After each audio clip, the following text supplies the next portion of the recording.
허환구의 라디오 오늘. 여러분 안녕하십니까, 허환구입니다. 연일 답답한 소식이 많은데요. 오늘은 모처럼 기분 좋은 소식으로 출발합니다. 지금 미국 오리건주에서는 2022 세계 육상선수권 대회가 열리고 있는데요. 우리나라의 우상혁 선수가 남자 높이뛰기 결선에서 은메달을 목에 걸었습니다. 2m 35를 넘어서 2위를 차지했습니다. 금메달을 기대했지만 2cm가 모자라서 은메달에 그쳤는데요. 그래도 대단한 기록이죠. 세계 육상선수권 대회에서 우리 선수가 은메달을 딴 건 이번이 사상 처음입니다. 한국인 최초로 세계 실내 육상선수권 우승, 또 다이아몬드 리그 우승에 새 역사를 쓴 우상혁 선수인데요. 이제 실외 경기에서도 자신의 실력을 유감없이 발휘했습니다.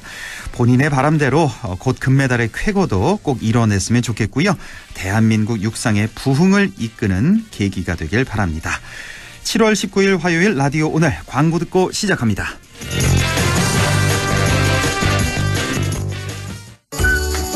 관절 건강 잘 챙기고 계십니까? 수년간 연구 끝에 개발한 호가는 프리미엄 골드. 관절은 물론 뼈 건강까지 생각했습니다. 관절을 튼튼하게, 관절은 호가는 프리미엄 골드. 지금 전화주세요. 1522-6688. 건강기능식품입니다. 자, 던졌습니다. 돌직구인가요? 이건 처음 보는 철직구네요. 돌직구보다 빠른 주문과 배송 속도, 눈앞에서 확 떨어지는 가격까지. 이 놀라운 선수가 누구죠? 국내 최초 온라인 철강직구 쇼핑몰 스틸 1번가. 말씀하신 순간 철직구 더 가네요. 스틸 1번가. 네, 라디오 오늘 화요일 순서 시작하죠. 일부 생활 속 법률 문제를 쉽고 명쾌하게 풀어보는 시간, 안형진의 쾌도 난법, 안형진 변호사와 함께하겠고요. 2부 이슈 오늘에서는 잠잠하던 코로나19 신규 확진자가 계속해서 최근 늘고 있습니다. 경상북도 재미자 감염병 관리 과장 연결해서 자세한 내용 알아보겠습니다. 이어서 한 주간의 시사 이슈 알아보는 시간이죠. 최요한의 시사 따라잡기도 준비되어 있습니다. 라디오 오늘 생방송 놓치신 분들은 유튜브로도 다시 들으실 수 있습니다. 많은 애청 바랍니다.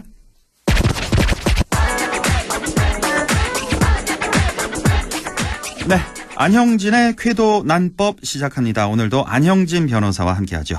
안녕하십니까? 네, 안녕하십니까? 네, 반려동물 천만 시대라는 말처럼 반려동물 키우는 가구 늘어나고 있습니다. 관련 시장 규모도 4조 원에 육박한다고 하는데요. 자연히 반려동물과 관련된 사고도 많이 발생하고 있습니다.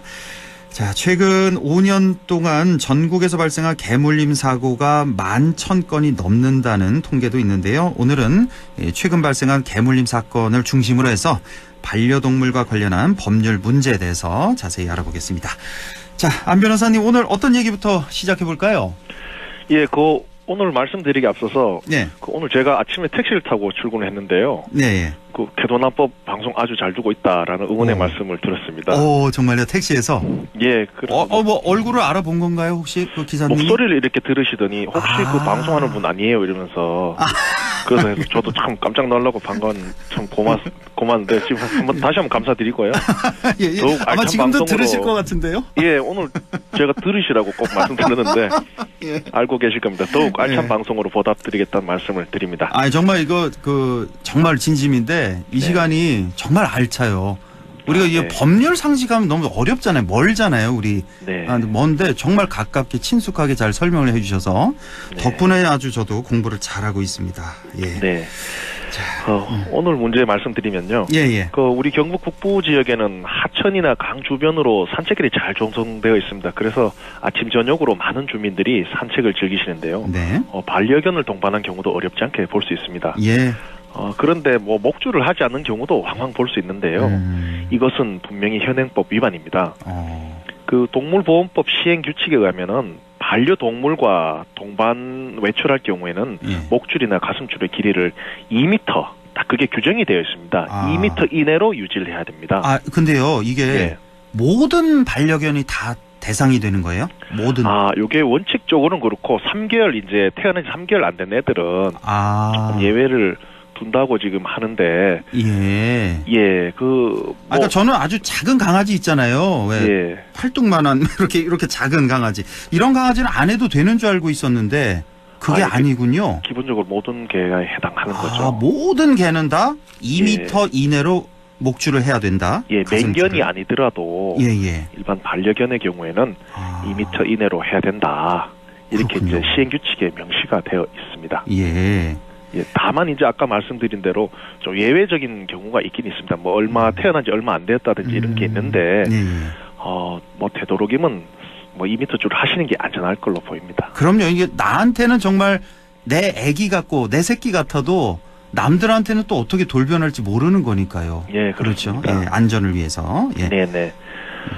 그리고 이제 아파트 내부의 공용 공간이죠. 엘리베이터나 계단 이런 곳에서는 이제 주인이 반려견을 직접 안거나 목줄의 목덜미 부분 또는 가슴줄의 손잡이 부분을 잡는 등의 방법으로 반려견이 아예 이동할 수 없도록 안전 조치를 취해야 합니다. 꽉 붙들어 매야 되는 거군요. 그렇습니다. 실내에서는. 아파트 공용 공간 이런 데에서는 더 이제 엄격한 규제를 하는데 그게 결론적으로는 집 밖에서는 2m 줄, 엘리베이터나 계단 이런 공용 공간에서는 아예 옴짝달싹 못하도록 안아야 된다. 이 정도로 기억하시면 될 것 같습니다. 예. 그런데 이제 이런 이제 법적 규정을 어길 때는 1회 위반 때는 20만 원, 2차 때는 30만 원, 3차 때는 50만 원의 과태료를 부과받을 수 있습니다. 과태료가요? 이렇게 있어요? 1차 때 20만 원, 2차 때 30만 원, 3차 때 50만 원. 과태료가 결코 이게 적지가 않네요. 예, 그렇습니다. 예. 알겠습니다. 오늘 확실히 정리가 되네요. 야외에서 이제 산책시킬 때는 모든 강아지입니다. 모든 강아지 대상으로 다 2m 이내 목줄을 반드시 해야 되는 거고. 그리고 왜 맹견이나 왜 대형견들은 입마개까지 해야 되는 거잖아요. 그렇죠? 예, 동물보호법에 의해서 맹견으로 이제 분류되는 경우는 그런 개가 있죠. 예. 마개를 이제 해야 반드시 되는데, 해야 되고.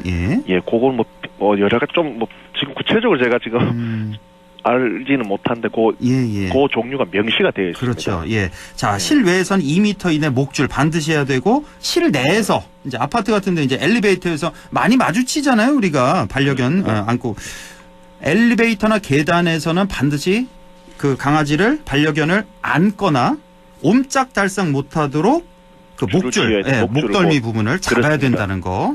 이거 위반하면 과태료가 있습니다. 20만 원, 30만 원, 50만 원 있다는 거. 확실히 기억해야 되겠네요. 자, 그리고 오늘 이제 할 얘기인데 지난 7월 11일입니다. 목줄이 풀린 개가 8살 남자아이에게 달려들어서 목, 등, 신체 부위를 전부 다 물어뜯어서 아주 크게 다친 사건이 있었는데 이 방송 들으신 분들 아마 대부분 다 이 영상 보시고 굉장히 놀라셨을 겁니다. 저도 이거 보면서 굉장히 놀라고 화나고 마치 그 내 몸이 뜯겨 나가는 듯 저는 그런 감정까지 들었거든요. 네. 우리 안 변호사님 당연히 이거 영상 보셨잖아요. 그렇죠? 정말 너무 놀랬고요. 이게 참 어떻게 이런 일이 일어났을까? 왜 또 반복될까? 그러니까요. 이런 점에 대해서 참 경각심을 가지고 안타까운데요. 저는요 이 영상 보면서 그 사고 현장도 그것도 놀랐지만 이게 풀 영상이 나갔나 모르겠는데 풀 영상 보면은 어떤 여성이요 우산 쓰고 너무나 태연히 그 옆을 지나가는 모습에 저는 사실 거기서 더 충격받았거든요. 어떻게 그렇게 태연히 지나갈 수가 있죠? 아기가 물어뜯기고 있는데. 와. 그 부분에 대해서도 뭐 법적인 처벌이 가능하느냐, 예를 들면 뭐 이게 부작위에 의한 뭐 어떤 그거 해야 되는데 안 해야 되냐. 근데 그 부분은 사실 부작위로 보기엔 구조 의무자가 아니라고 봐야 될 가능성이 높아서. 그러니까 그 들고 있는 우산으로 좀 이렇게 좀 했어도 괜찮았을 텐데. 형사처벌까지 하는 건 좀 어렵지 않나. 그러니까요. 그래서 그런 어떤 구조 의무에 대해서 좀 더 이제 확충된 걸 인정해서 이런 경우도 처벌을 해야 되지 않느냐는 논의가 예전부터 있긴 있었습니다. 예를 들면 지나가는데 사람이 막 다 죽어가는데 그냥 가버린다든지 이런 경우에는 좀 그 사람은 도저히 이거는 처벌해야 되냐 이런 논의가 있긴 있는데 하여튼 현행법상으로는 그 점은 좀 현재로서는 어렵다는 말씀을 드릴 수 있겠습니다. 이 사건 보면서 뭐 어떤 얘기 할 수가 있을까요? 그게 좀 일단 반려견에 대해서는 많은 분들이 우리 개 또는 우리 아이는 물지 않아요라고 이제 생각하시는 거 많습니다. 맞아요. 얼마나 순한데요 이러시는데 맞아요. 그래서 개목질을 뭐 하지 않는 경우도 있는데 또 따져보면 개물림 사고 중에 적지 않은 경우가 주인한테는 온순한 개들입니다. 그럼요, 당연하죠. 주인한테 온순하죠 다. 그리고 뭐 개 크기가 작다고 해서 물지 않는 것도 아니고요. 그래서 이런 사례들 보면 결국은 아무리 나에게 온순한 개다 또는 조그마한 개다 싶어도 타인에게는 분명 위험할 수 있으니까 반드시 목줄이나 가슴줄을 해야 한다는 점을 말씀드리고 싶고요. 예. 그럼 만일 목줄 착용을 시키지 않아서 울산 사안이죠. 그처럼 개가 타인을 물어 뜯는 경우에는 형법상은 예. 이제 과실치상죄가 적용돼서 처벌을 받을 수 있는데요. 개 주인이 과실치상죄. 견주죠. 예, 예. 견주가. 울산 그 남자의 개물림 사건도 예. 경찰이 현재 견주를 과실치상죄로 입건을 했는데요. 예. 그 사건 당시 CCTV 영상을 보면은 개가 아이의 목 등을 막 계속 집요하게 물고 하는데 옆에 지나가던 택배 기사님이 이를 저지해서 이제 그게 사건이 멈췄는데 네. 그 약 2분 동안 공격을 당한 아이가 그 후에도 이제 걸어가려다 넘어지고 막 넘어지고 이래가지고 그게 더 안쓰러웠어요. 예, 그게. 아우 막 눈물이 나던데 그래서 지금 봉합 수술을 받고 지금도 입원 중이라고 합니다. 이게 2분 동안이나 됐나요? 약 2분 시간이? 정도 계속 이래 아우. 됐다고 언론 보도상은 그런데요. 20초도 아니고 2분이나. 예. 그래서 이제 이 요 사안만 보면 피해자와 이제 합의가 되지 않아 버리면은 예. 법원이 이제 중형까지 선고하는 거를 고민할 걸로 보입니다. 매우 이 결과 불법이 많아서 그런데요. 예. 결론적으로 반려견의 경우 견주에게는 친구이자 가족이지만 노약자나 어린이에게는 생명을 위협할 수 있는 위험성을 항상 내포하고 있다는 점을 여실히 보여주고요. 예. 이거 관리 잘못하면 경우에 따라서는 실형 선고까지 가능하다는 점이고요. 예. 그래서 앞서 드린 목줄 착용도 안전 조치를 철저히 이행하고 예. 또 이 사실 관계 당국이 이거 목줄 단속을 별로 안 하고 있습니다. 손 놓고 있는데 좀 이제 적극적으로 단속에 나서서 반려동물 안전 문화가 자리 잡도록 해야 되지 않나 이런 생각을 이번 사건으로 좀 해봤습니다. 그러네요. 예. 더 큰 사고가 발생하기 전에 확실히 좀 단속을 강화할 필요는 정말 있어 보입니다. 네네. 일단은 형법상 이제 견주는 과실치상죄가 적용될 수 있다는 거 말씀을 해주셨고. 네. 근데 사실 이게 다시 생각해도 너무 끔찍하고 충격적인데 그 아이 같은 경우는 지금 어떻게 해서 치료하고 회복하더라도 이게 평생 가는 거잖아요. 이 엄청난 트라우마 속에서 이게 평생 살 거란 말이에요. 아이는 부모도 마찬가지고. 그렇습니다. 이 형법상으로는 과실치상죄고 혹시 민법이라고 해야 되나요? 손해배상 청구 이런 것도 혹시 할 수가 있을까요? 네, 당연히 가능한데요. 예. 이제 문제는 그 치료비 이런 건 당연히 되는데 상처가 얼굴이나 이런 몸에 남아서 그게 평생을 갈 수 있다는 점이죠. 예. 그리고 정신적인 부분도 그런데 이런 법적으로는 외상이나 정신적인 이제 상처가 노동 능력 상실을 초래할 수 있으면 이제 장래에 그 피해자가 얻을 수 있는 소득의 그 상실을 곱해서 손해배상 청구도 할 수 있다는 점인데요. 예를 들면 이제 사고 시점부터 65세 정년까지 예상 수익이 1억이라고 하고, 근데 이 사건에 의해서 얼굴이 많이 다치거나 팔이나 흉터 나서 그런 점을 종합해본 노동 능력 상실률이 10%라고 한다면은, 그럼 손해배상 청구대 장래 손해 그 상실된 이제 소득을 1억의 10%인 1,000만 원까지 청구할 수 있다는 점이죠. 아, 그래요? 예. 일시이익이라고도 하는데 결국 이제 치료비, 정신적 고통에 대한 위자료는 물론이거니와 장래에 이제 노동 능력 상실이 있을 경우에는 장래의 수익 상실 부분까지 청구할 수 있고요. 이에 더해서 이제 부모는 아이와는 별도로 본인들이 받은 정신적 충격 자체에 대해서도 견주에게 위자료를 청구할 수 있어 보입니다. 아, 그러니까 일단 치료비는 당연하고 위자료 또 장래 수익 상실분까지 청구할 수 있다. 민법상으로는 그렇다. 손해배상 청구 소송을 할 수 있는데 근데 사실 이 금액이요. 만약에 얼마 안 나올 것 같은데 변호사 사고 그러면 오히려 배보다 배꼽이 더 클 수도 있을 것 같은데요. 예, 그렇습니다. 이 또 하나 중요한 건 이제 이 경우는 이제 아이가 범죄 피해자 자격을 취득하게 됩니다. 그 범죄 피해자의 경우에는 아주 예외적인 경우를 제외하고는 국가에서 무료로 소송을 해주는데요.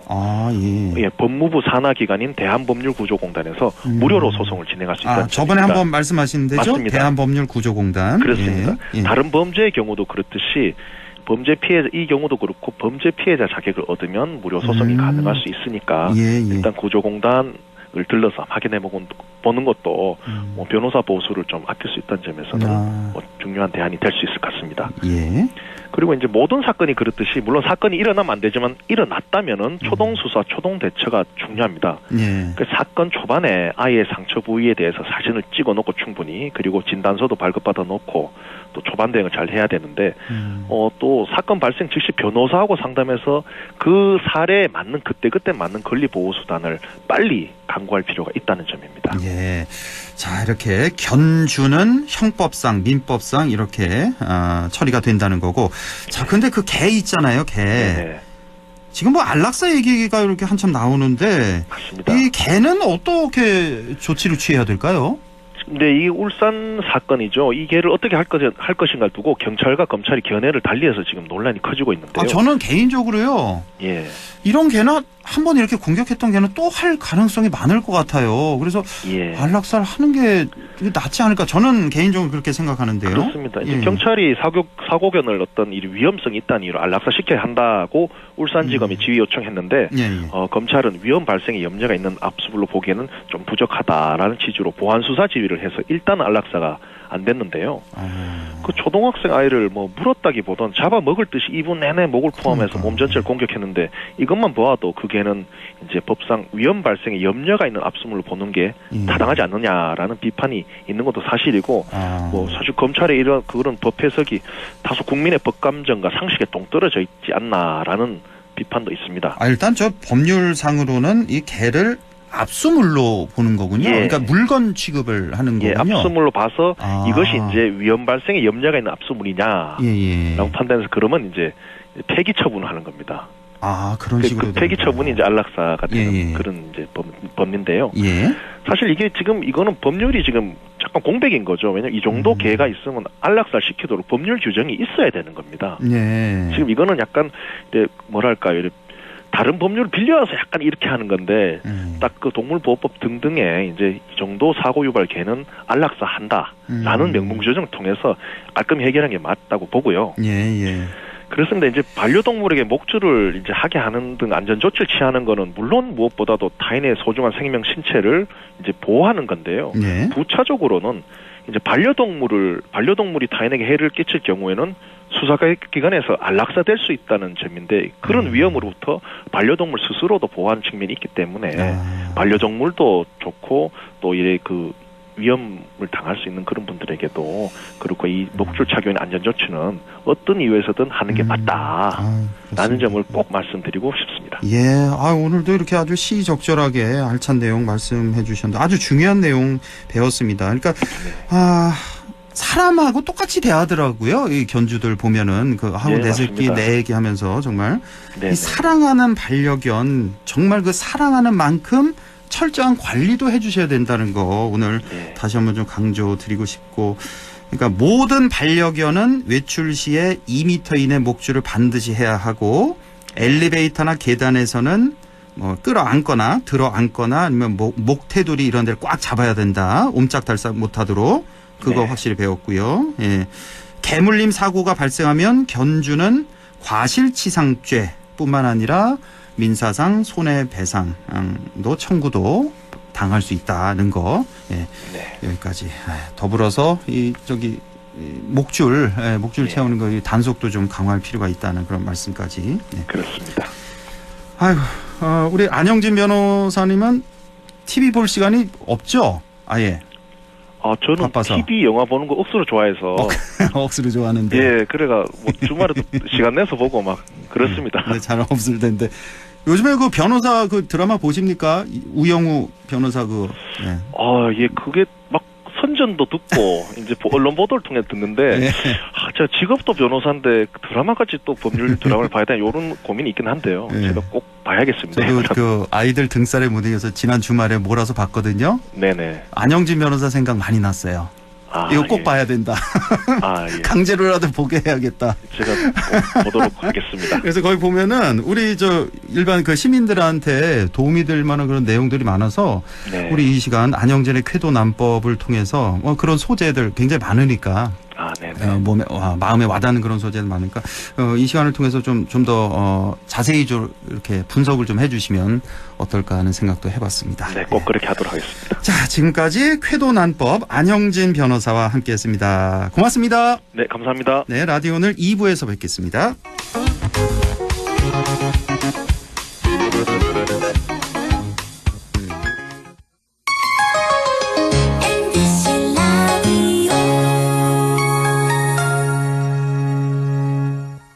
가구 살 땐 꼭 한번 가보자.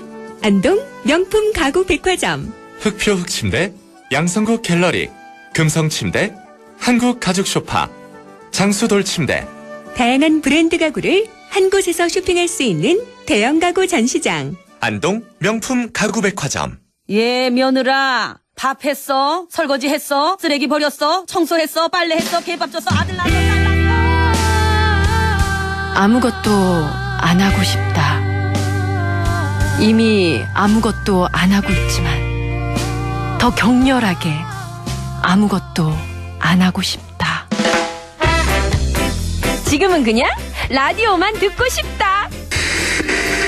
MBC 라디오. MBC 라디오. 라디오 청취자 10명 중 4명이 듣는 방송 국가대표 라디오 MBC 라디오. 어느새 쌓여버린 불필요한 메일을 지우고 계시군요. 탄소를 사그림 줄이셨어요. 화면 밝기를 낮춰서 눈 건강을 챙기신다고요? 에너지를 20%나 절약하셨네요. 오, 영화 볼 때는 항상 휴대폰을 꺼두신다고요? 중고거래도 자주 하시는군요. 그렇다면 여러분은 이미 탄소 중립을 실천하고 있습니다. 탄소 중립을 실천하는 가장 확실한 방법, 바로 여러분의 좋은 습관입니다. 공익광고협의회. 마음을 열어줘. 다가가 나 속삭이도록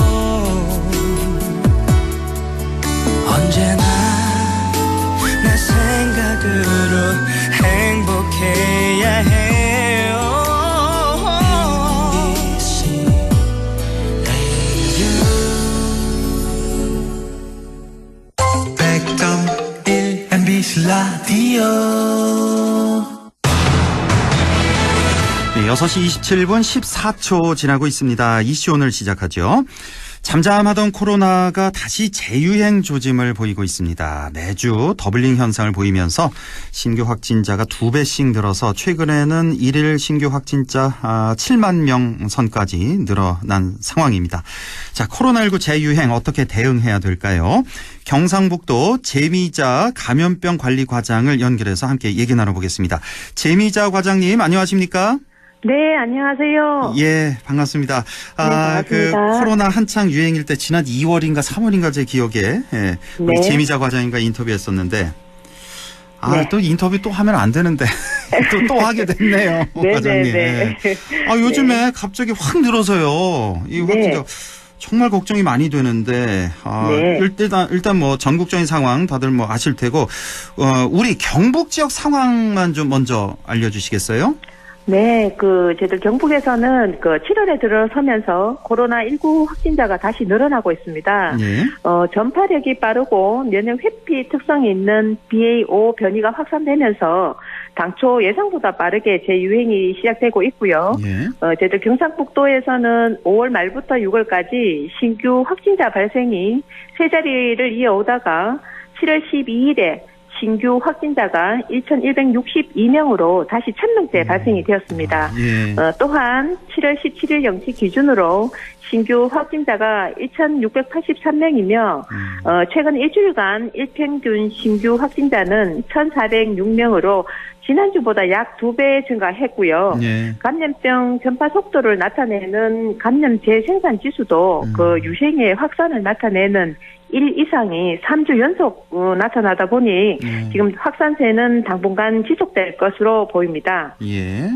그러니까요. 이 감염 재생산 지수 말씀하셨는데 이게 지금 전국적으로 보니까 오늘 아까 통계 보니까 한 1.54인가요? 이렇게까지 올랐다고 하던데. 네네. 그러니까 이 감염 재생산 지수라는 게 예를 들어 네. 1이라는 말은 오늘 100명 발생했으면 내일도 100명 발생한다는 얘기죠. 그러니까 예, 네, 그렇게 네, 이해하면 맞습니다. 되겠죠. 그래서 네. 감염 재생산 지수가 1.5다. 그러면 오늘 100명 발생했으면 내일은 150명 가량 발생한다. 이런 식으로 예, 예. 이해하면 되겠죠, 우리가? 예, 그렇습니다. 예, 그렇게 하면 되겠고 이 감염 재생산 지수가 중요한데 이것도 이제 점점 올라가고 있다는 거. 네, 그러니까 네. 오늘보다는 내일보다는 모레 점점 더 늘 것이 거의 확실해 보이는 그런 상황이고. 네. 자, 그런데 이 한동안 잠잠했잖아요, 한 몇 달. 예, 예. 근데 왜 이렇게 갑자기 늘어나고 있는 겁니까, 과장님? 네네. 요즘 먼저 여름철 국내외 휴가 계획이 증가하고 있고요. 예. 계절적으로는 이제 무더위 때문에 냉방 시설의 가동 또는 실내 활동이 늘어나면서 밀접, 밀폐, 밀집의 산밀 환경이 원인이 되어서 확진자 발생이 증가하는 것으로 분석되고 있습니다. 예. 그리고 또 실외 마스크 해제하고 방역수치 완화와 더불어 예방접종 후 시간 경과에 다른 백신 면역 효과가 감소가 되고요. 전파력과 면역 회피력이 높은 신규 변이 BA4 또는 BA5 유행 등도 확진자 증가의 원인으로 파악되고 있습니다. 그러니까요. 이제 냉방 시설 이제 다 창문 닫고 냉방기 가동하다 보니까 이게 확 퍼지니까요. 네, 그것도 네, 그렇습니다. 있고 방역 조치 완화된 것도 있고 백신 면역 효과 감소 또 신규 변이 BA5 이런 유행 이렇게 분석하고 계신데 그나저나 이달 말쯤 되면 일일 신규 확진자 10만 명에 이를 것이다. 9월이 되면 20만 명 넘을 거다. 여러 가지 얘기가 나오고 있는데 네. 자, 이것도 좀 며칠 전 얘기인 것 같고 이거 더 빨리 올 것 같고요. 규모도 네, 더 네. 커질 것 같아요. 어제 오늘 보니까. 네. 앞으로 좀 어떻게 전망하십니까? 예. 지금 남아공화국의 일부 국가에서도 저희들 BA4나 5 변이가 계속 증가하는 추세를 보이고 있어서 예. 연초에는 저희들 재확산의 정점이 11월 중으로 예상을 했는데 예. 질병관리청과 전문가들에 따르면 2, 3개월 이상 빠른 즉 8월 중순이나 9월 말 사이에는 하루 최대 20만 명의 규모로 발생할 수 있다라고 전망을 하고 있습니다. 예. 특히 저희들 경북 같은 경우에는 전국 대비 4.3%의 발생률을 보이고 있기 때문에 발생 전 정점을 같은 기간 한 9천 명대로 예상을 하고 있습니다. 예. 통상적으로 계절 독감의 치명률을 0.05에서 0.1로 평가하는 것과 비교하면 오미크론의 경우에는 코로나19의 치명률 자체는 계절 독감과 유사한 수준으로 근접하고 있다는 말씀을 드리겠습니다. 예. 다만 전반적인 치명률은 낮고 있지만 60세 이상 고령층과 예방접종을 받지 않는 기저질환자 등의 치명률이 훨씬 높다는 점은 유의하셔야 할 듯합니다. 그러니까요. 예. 치명률 있잖아요. 제 네. 기억으로는 0.13으로 기억하고 있는데 이게 좀 변화가 없었습니까? 그동안에? 예, 변화가 좀 없었습니다. 지금 그대로? 고위험군 0.13. 네, 그렇습니다. 예. 그나마 좀 다행이네요. 이 치명률이 네네네. 올라가지 않은 게. 네, 예. 네, 네. 자, 지금 경상북도에서도 아주 발등에 불이 떨어지셨을 것 같은데 이거가 관계돼서 긴급 회의 같은 것도 많이 하실 것 같은데요. 경상북도에서. 네, 그렇습니다. 저기 이철우 지사님한테 맨날 불려가시는 거 아닙니까, 요즘에? 네, 그렇습니다. 그렇죠. 예, 지금 예. 어떤 대응책 특별히 좀 마련한 게 있나요? 네, 저희들 도 같은 경우에는 유행 규모가 커지면서 60세 이상 고령층이나 고위험군의 감염 증가도 되고 있어서 예. 전체적인 중환자 사망자 숫자가 증가할 것으로 이제 가능성을 보이고 있으면서 여기로 인해서 저희들 기본적으로 예방 접종과 치료제 그리고 병상 확보 등을 통해서 고위험군 감염 취약 시설 중심의 방역 대응을 강화해서 중증과 사망 피해를 최소화하는 전략으로 지금 추진할 예정입니다. 예. 특히 재확산 초기 대응을 위해서 경북도의 역학조사팀과 취약시설별 담당 부서와 시군 역학조사관이 함께 구성된 합동 기동 전담반을 운영할 거고요. 예. 또한 도립과 시군립 요양병원 10개소에도 1계층을 전체 공간을 활용해서 음압 장비를 설치하고 그 중증 환자의 응급 상황 치료를 위해서 감염병 전담병원 15개소에도 그 음압 격리실을 추가로 설치해서 예. 대규모로 확진자가 발생했을 때 빠른 시간에 분산해서 입원과 치료를 원스톱으로 할 수 있도록 준비하고 있습니다. 예, 그렇군요. 뭐 여러 가지 지금 대책 세우고 계시네요. 뭐 예방접종, 치료제, 병상 확보, 또 합동 기동 전담반 여기다 네. 이제 음압 장비까지 확충 네. 이런 계획을 세우고 계신데 지금은 왜 확진자한테 그전에는 왜 그 생활 지원금인가요? 그걸 왜 네네. 10만 원, 뭐 15만 원 이렇게 줬잖아요. 네. 근데 지금은 이제는 그런 게 줄어들었죠. 대상이 그렇습니다. 이제 줄어들고 네네. 중위소득 반 이상, 반 이하자들에게만 주고 그리고 왜 네. 이제부터는 진료비라든지 치료비 같은 것도 이제 다 개인 부담으로 한다면서요? 예, 그렇습니다. 이렇다 보니까 제 생각에는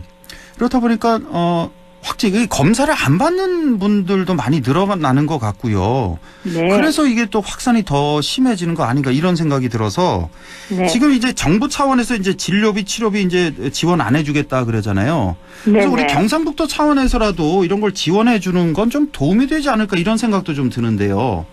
어떻게 네. 보세요?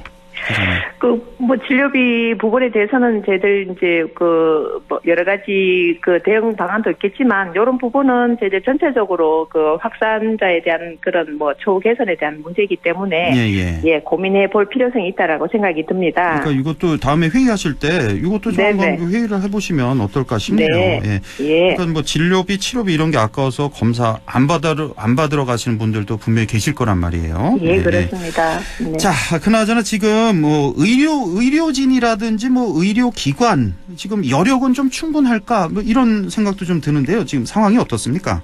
네, 저희들 현재 올해 3월 이제 오미크론 최대 확산기에 평균 전국 확진자가 한 50만 수준을 보였고요. 예. 저희들 도 같은 경우에는 일평균 확진자가 1만 5천 명대를 기록했었습니다. 예. 당시에 의료기관 17개소에서 1,500여 병상을 확보해서 병상 가동률은 한 50%대로 안정적인 대응을 했는 만큼 저희들 도 또한 충분한 병상 확보로 역량을 갖추고 있습니다. 또한 뭐 중증 환자 등 확진자 대응 의료 인력 역량을 높이기 위해서도 중환자 전담 간호사 양성 프로그램에 5개 의료기관이 참여하고 있고 이론부터 모의 실습, 인상 실습 과정까지 8월에 완료를 해서 적정하게 환자 대응에 준비할 예정입니다.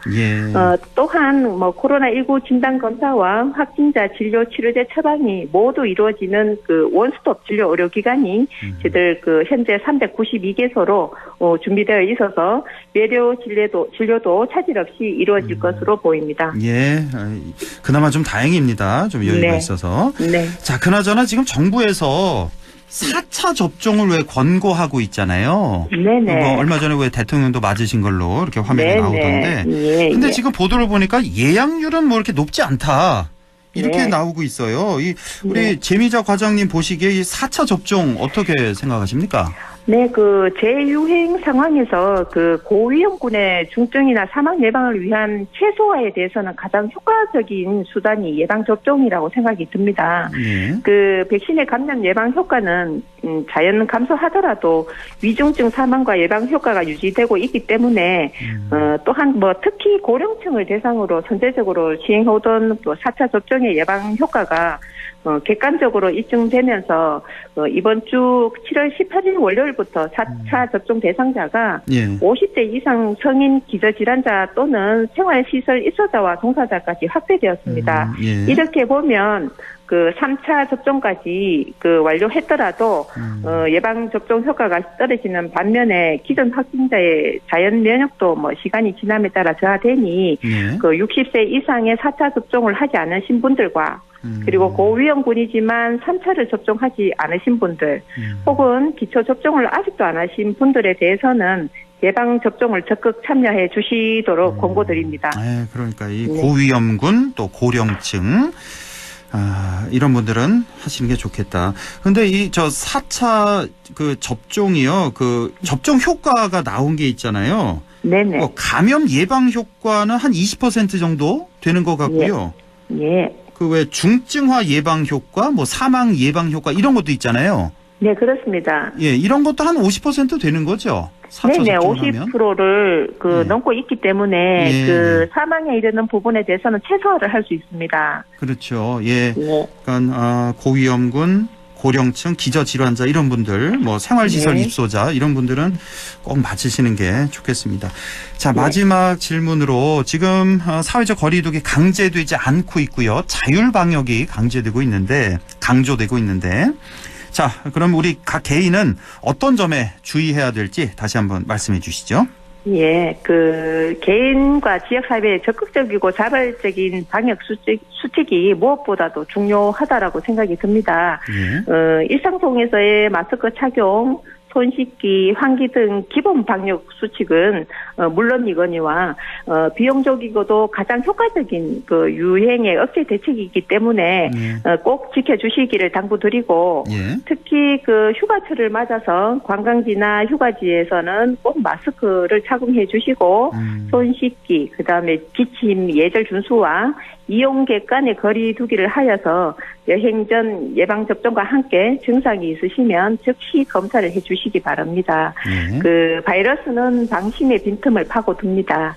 여러분께서는 가장 확실한 방역 수단인 마스크 착용, 손 씻기, 백신 접종과 같은 기본 방역 수칙을 철저히 지켜주실 것을 다시 한번 간곡히 요청드립니다. 예, 마스크 착용, 손 씻기, 백신 접종 이렇게 강조를 해주셨습니다. 올해 벌써 두 번째 인터뷰를 우리 재미자 과장님과 하게 됐는데 일단은 감사드리는데요. 더 이상 인터뷰하면 안 될 텐데요. 우리가 코로나 박멸하면 인터뷰 한번 하시죠. 완전히. 감사합니다. 알겠습니다. 연일 수고가 많으시고요. 오늘도 말씀 잘 들었습니다. 고맙습니다. 네, 고맙습니다. 예, 지금까지 경상북도 재미자 감염병 관리 과장이었습니다. 라디오 오늘에서는 청취자 여러분의 참여를 기다리고 있습니다. 우리 지역에서 발생한 사건 사고 소식이나 함께 토론하고 싶은 내용을 안동 MBC 홈페이지 라디오 오늘 게시판에 올려주시기 바랍니다. 전화와 문자 참여도 하실 수 있습니다. 전화는 851국에 7191번, 문자는 샵 0913번으로 보내주시면 됩니다. 문자는 단문 50원, 장문 100원의 정보 이용료가 있습니다. 여러분의 많은 참여 바랍니다.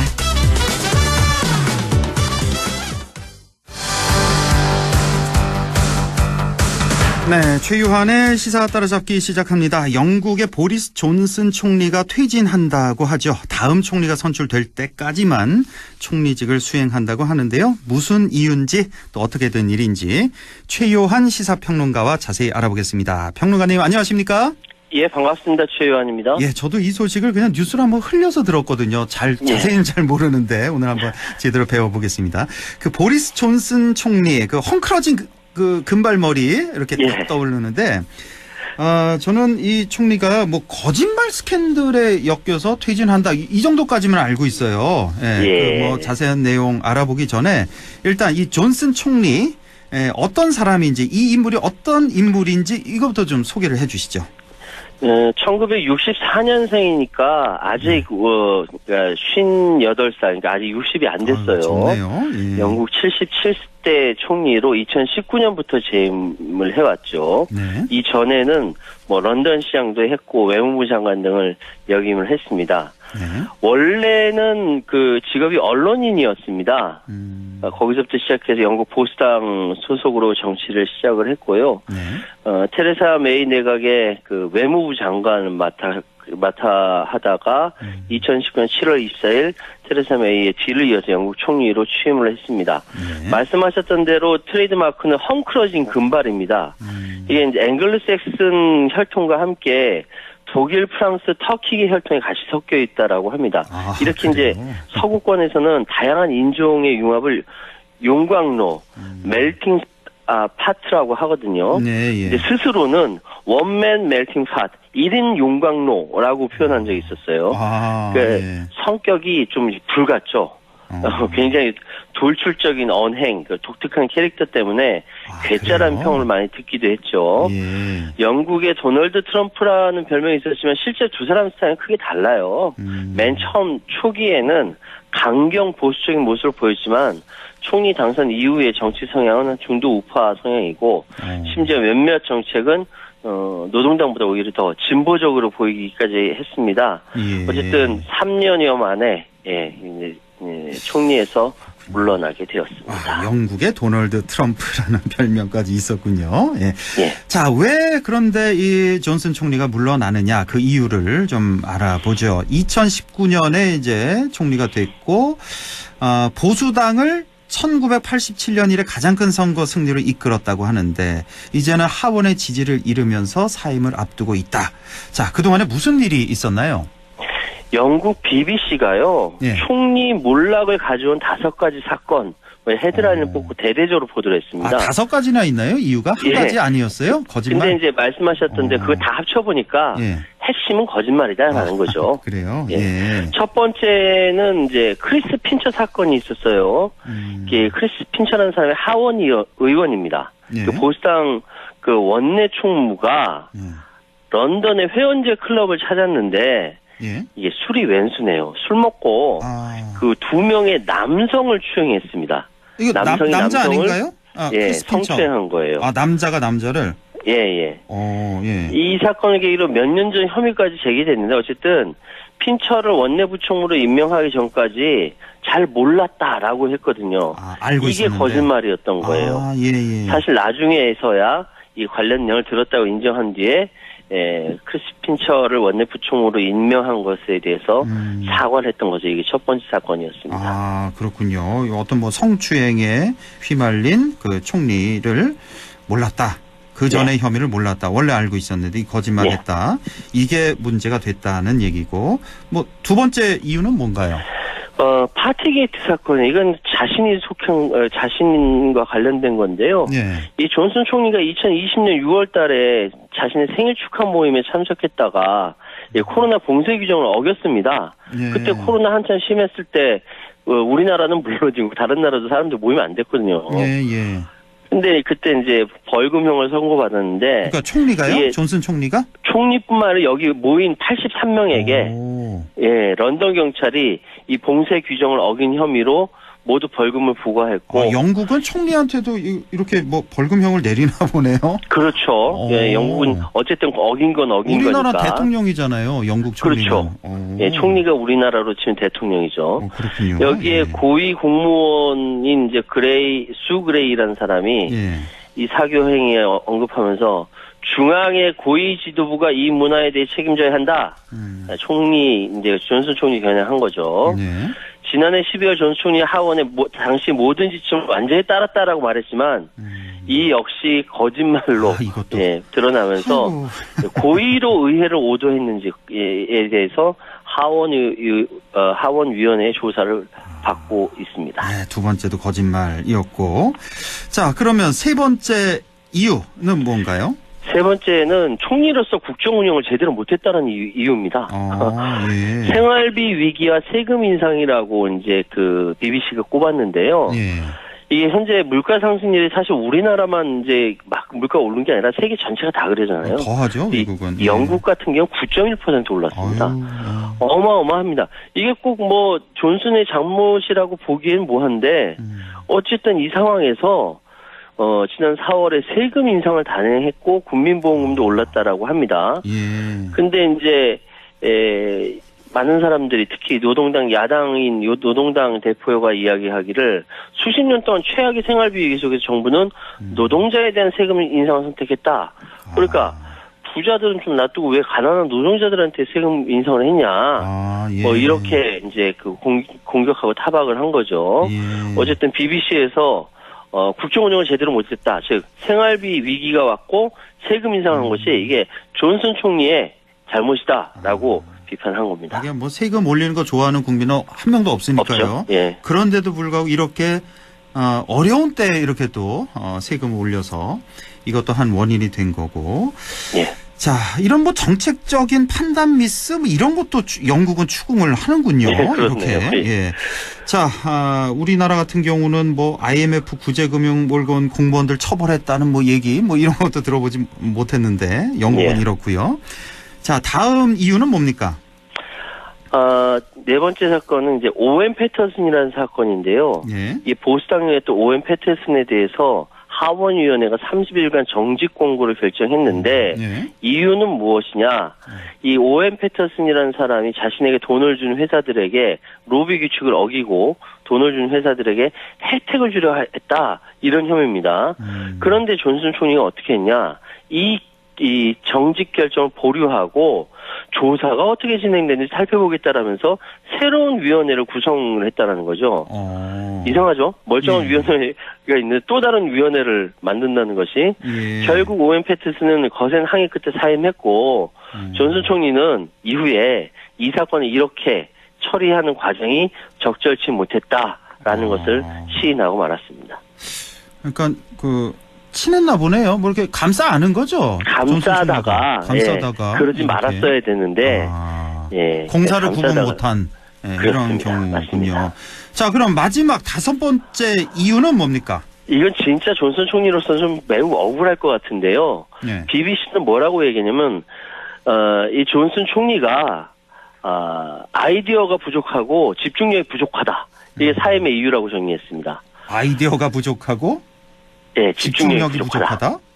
존슨 총리는 사실 맨 처음 브렉시트 완수라는 이제 여기에 압도적인 지지를 얻으면서 총리가 됐지 않습니까?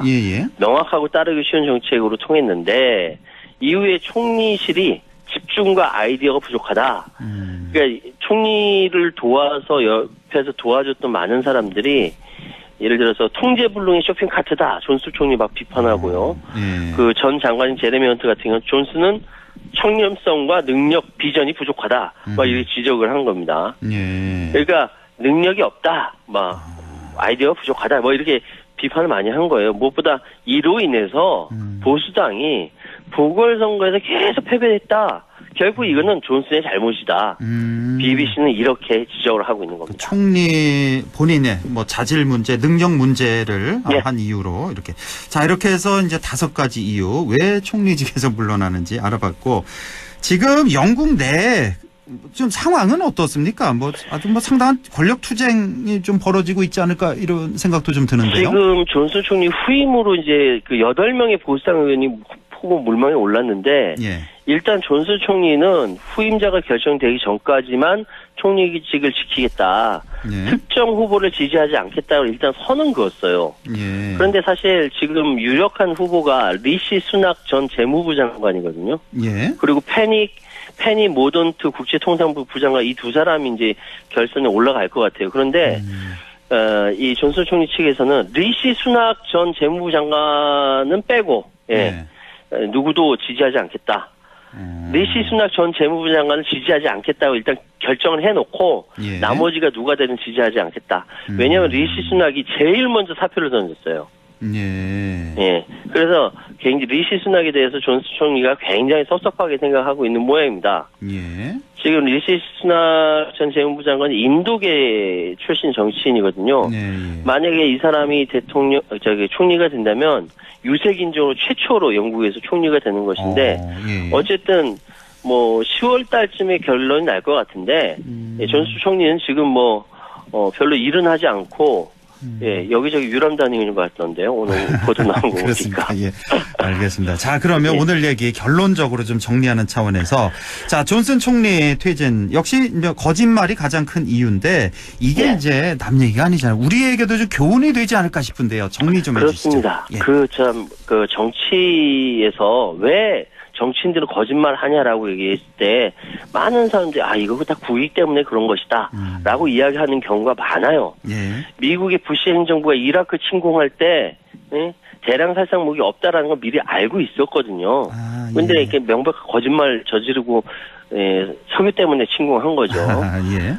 정치인의 거짓말은 때로는 정치에 대해 희화화나 시민들의 혐오도 불러오는데 그럼에도 불구하고 이 거짓말이 현실 정치에는 목적을 달성하기 위해서 공포조장의 전략적 은폐를 항상 존재합니다. 그런데 그것이 국가의 이익이 아니라 정권의 이익, 사이익이 되는 방향으로 쓰인다면 예. 결국 그 정권은 온전하지 못하게 된다. 오늘날 우리 정치인들에게도 적용되는 이야기입니다. 예, 오늘은 이렇게 10월에 퇴진하게 되는 영국 보리스 존슨 총리의 사유를 비롯해서 생각해 볼 만한 여러 가지 살펴봤습니다. 자, 오늘도 알찬 내용 잘 들었습니다. 최요한 시사평론가였습니다. 고맙습니다. 예, 감사합니다.